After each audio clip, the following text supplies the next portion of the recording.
今回はダヴィンチリゾルブで作成した画像の書き出しをしようとした時にエラー表示が出て書き出しができなかった時に行ってうまくいった修正方法を動画にしました。今回はこのエラーが表示されました。このエラーはダヴィンチリゾルブがスチル画像をディスクから読み込めず書き出しが失敗している時に出る典型的なメッセージです。原因としてはほとんどの場合参照しているスチル画像ファイルが移動、削除、アクセス不可になっている場合が多い。またはスチル画像の保存場所が無効になっている。ダヴィンチリゾルブはスチル画像をプロジェクトのキャッシュフォルダやギャラリーフォルダに保存します。元の場所が移動、削除、外付けディスクの取り外しでアクセスできないとエラーになります。またはディスクキャッシュやギャラリーのパス設定が壊れている。ダヴィンチリゾルブの環境設定でスチル保存先が存在しないパスになっていると失敗します。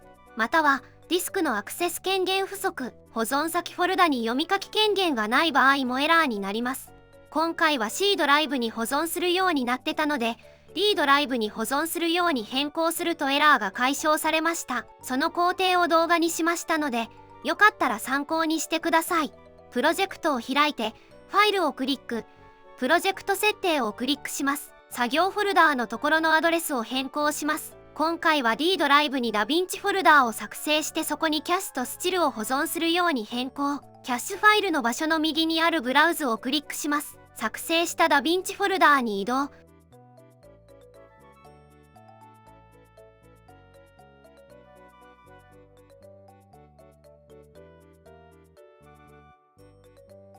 選択している状態でフォルダの選択をクリックします。これで設定は完了です。次にギャラリースチルの場所のところも設定します。こちらもダヴィンチフォルダーに移動。選択している状態でフォルダの選択をクリックします。アドレスが変更されているのが確認できたら下の保存をクリックします。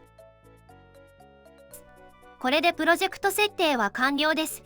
次に環境設定の方も変更します。今回はこちらも同じフォルダに変更することでエラーが解消されました。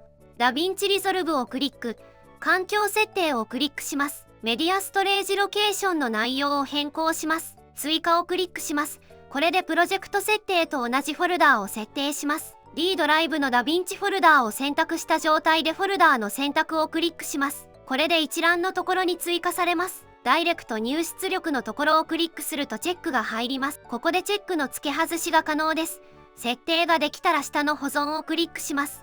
これで環境設定も完了です。今回キャッシュの保存がなしになってたので、キャッシュの保存設定も変更します。再生をクリック、レンダーキャッシュをクリックします。スマートをクリックします。以上で今回書き出しができなかったエラーは解消されました。この動画が参考になったと思ったら、ぜひ、いいねとチャンネル登録をお願いします。最後までご視聴いただきありがとうございました。